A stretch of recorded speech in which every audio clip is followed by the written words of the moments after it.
ღმერთო მადლობა. მე გუშინ ჩემ მეგობარს საღამოს და მირეკა ვეუბნებოდი. არა, მერე დაურეკე მე თვითონ, რომ იმ დროს ხელოსანს ველოდი და ვერ დაურეკე და ვლაპარაკო. მანანა, შენ იცი რომ მე მართლა მოვხუცდი.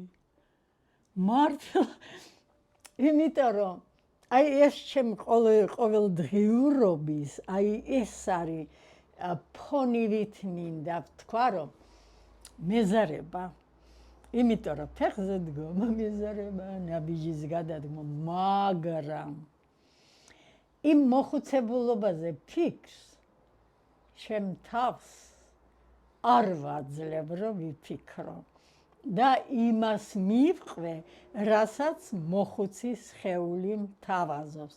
მე ვდგები ადრე, აი ცოტა ხანი ამ წინააღმდეგობაში ვარ და ამიტომ თორე ადრე ვიღვიძებ 9:30-ზე ვდგები. მე როცა თბილისში ჩამოვედი ბავშვების ესეთი გუვერნანტკობა შემომთავაზეს და მაშინ იმ ოჯახს არ ქონდა ფული გადასახდელი, რომ ზამთარში არ შექციებოდა, მარტო ბავშვებისთვის აკეთებდნენ რაღაცას. და მე, აი შემთხვევით, მე იქ წიგნი ვნახე, როგორ უნდა გადაურჩე, როცა ზამთარია და ცივი წყლით ვიზელდი ტანს. ეს, ოღონ უკვე ძალიან ცივით არ ვიზელ, ეხლაც გამომყვა ჩემ სახლში. სადაც გათბობაც მაქვს, ყველაფერი მოვაწყე, მაგრამ დილით ტანს ვიზელ. ამიტომ აბაზანაში მე კაი ხანი ვარ. აბაზანის შემდეგ ვლოცულობ. და მლოცვაში საოცრებას ვხედავ. მე მხატვართან ერთად ფილოლოგიც ვარ, მაგრამ აი საოცრება, რასაც სიტყვა ქვია, მე ეკლესიის შემდეგ ვიგრძენი. ჯერ იყო სიტყვა, სიტყვა იყო ღმერთთან, სიტყვა არის ღმერთი. როცა მე ლოცვას ვიწყებ, ეს სიტყვები ჩემ წინ როგორ აჟღერდებიან, როგორ ახმიანდებიან და მე აი ეს რომ მეზარებოდეს, რომ არ გავაკეთო, ან აი გადავდო, ეს სურვილი მეკარგება და ვლოცულო ფეხზე დამდგარი, მიუხედავად იმისა, რომ მიჭირ, იმიტომ რომ სიტყვები მართლა ღმერთი ყოფილა ადამიანისათვის. ლოცვის შემდეგ მე ვიწყებ ვარჯიშს. მე ვიცი, რომ ვარჯიში იმდენად აუცილებელია, მაგალითად, როცა მე პოლიომიელიტი დამემართა, მე რო ჩამტარებოდა მასაჟები, ქართულად რა არის? მასაჟები, აი ამ დონეზე, რომ მიჭირს სიარული, გარიქნებოდა. ეს დაამტკიცა გელა ჩარკვიანმა, იმიტომ რომ ისიც ატარებდა პოლიომიელიტს, მაგრამ ცეკას მდივანის შვილი, ყველაფერი კარგით იყო გარემოცული და მას მასაჟები გაუკეთდა. ამის შემდეგ, მაგრამ ეს დიდხანს გრძელდება, ჩემი მასაჟები საათნახევარი თითქმის მიმდინარეობს, მაგრამ იმდენად ვარ მიჩვეული, რომ აი ყველაფერს ვაკეთებ, რაც უნდა გავაკეთო, არ გამოვტოვებ. და მე სულ მგონია, რომ აი სიტყვები აკეთებენ ამას ჩემ გონებაში. ღმერთობას აკეთებენ ჩემ გონებაში, სიტყვები.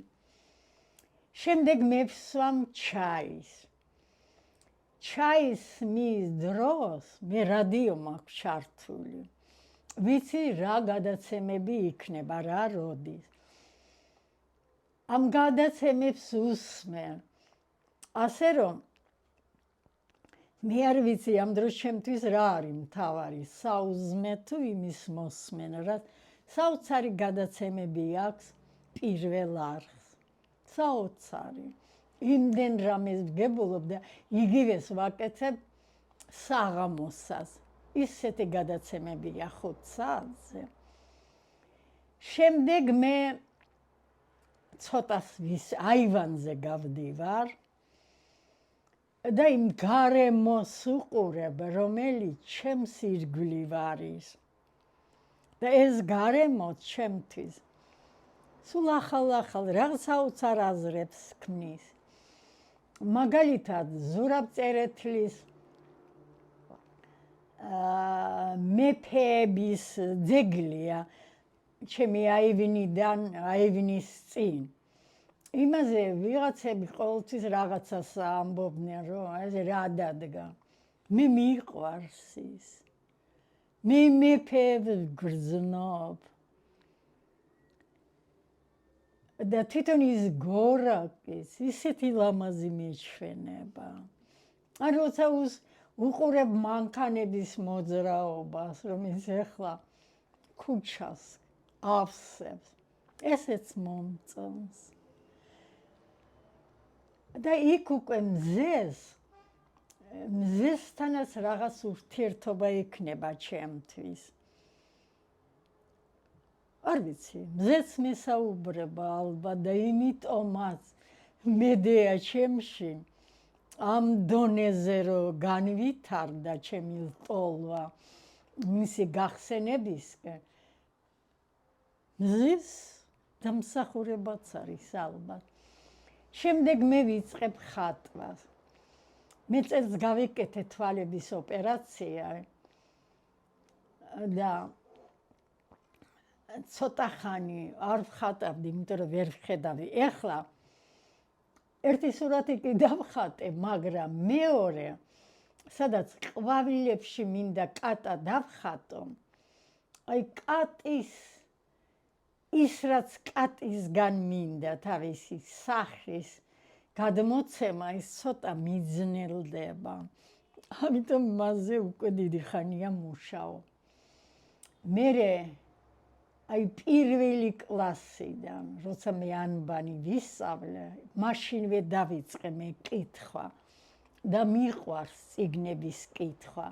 ამ ოპერაციის შემდეგ წიგნებს კარგად ვკითხულობ, ოღონდ აი ფერთან და ხასთან მაქვს ცოტა დაბრკოლება, ალბათ ესეც თავის დონეზე გახდება.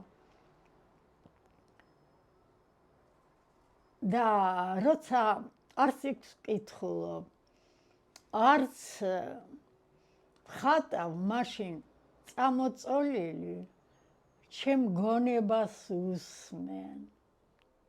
არ ვიცი, ეს გონებაა თუ სულია. მე ვწერ ლექსებს ჩემ გონებაში, რომელიც ქაღალდზე არ გადამაქვს.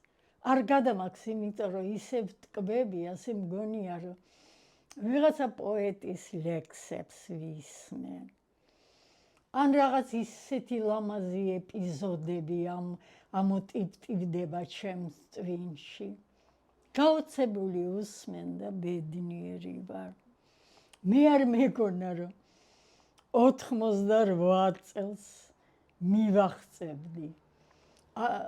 ახალგაზრდობაში ჩემ და არ ვიცი, უბრალოდ რატომ მემართებოდა, მოხუცები არ მიყვარდა, იმიტომ რომ მე მეგონა ეს არის რაღაც უაზრობაში ჩაძირული, თუ აი რაღაც დააღვრემელი თუ გამკაცრებული და მე მიკვირს, რომ მე სულ ვიღიმები და მიხარია და ვფიქრობ, ბიჭო, მოხუცებულობა თურმე ეგეთი ლამაზი და კარგი ყოფილა. გამგვივიდა? კი, კაია ძალიან. სიყვარული. მაგარი გოგო ხარ. აი ჩაი იმიტომ დავლიე რომ არ მოვდუნებულიყავი. ჩემო სიყვარული. ჩემი ლამაზი. ჩემი ლამაზი გოგო ხარ შენ? მაჩვენი აბა რას ხატავ ხა მაინტერესებს. არა, არ არის არაფერი, რამდენჯერ წყალი იცი როგორ მე ვხატავ იქ რომ ყვავილები მაქვს, ყვითელი ყვავილები გვერდით იქნება კატა. ხო. მაგრამ აი აქ იცი როგორ მე მინდა ყვითელი ყვავილები, მწვანე ფოთლები, ესე გრძელი ფოთლები რომ აქვს სულ მავიზღდება მის სახელი გაზაფხულზე რო იყიდება. ხო და აი კატეს იცი რა ცხვირი ვარდისფერი ხაზებით აქვს და მინდა ენას გამოყოფილიყო კონდეს და ვითომ პეპლებს ვიყურებ. აი კატა არ მაგრამ გამომივა. გამოგივა, აუცილებლად გამოგივა. აუცილებლად გამოგივა. ხო, გამომივა აბა. კი. მე ხო მოხუცეო ვარ. არ ხარ. შეხარ ახალგაზრდა გოგო. ჩემო სიყვარული. მართლა ეგ იცი როგორ არ აი ახლა მე რას ვილაპარაკ მე არაფერს არ ვიგონებ. თეთრ კაი. ეგ ისედაც იგრძნობა ემა რომ ანუ ასაკი არ ვიცი რა არის ეს რაღაც მაინც სუბიექტური მდგომარეობა არა ასაკი როგორ აღიქვამ საკუთარ თავს ალბათ იმ ასაკისაც ხარ ალბათ ხო?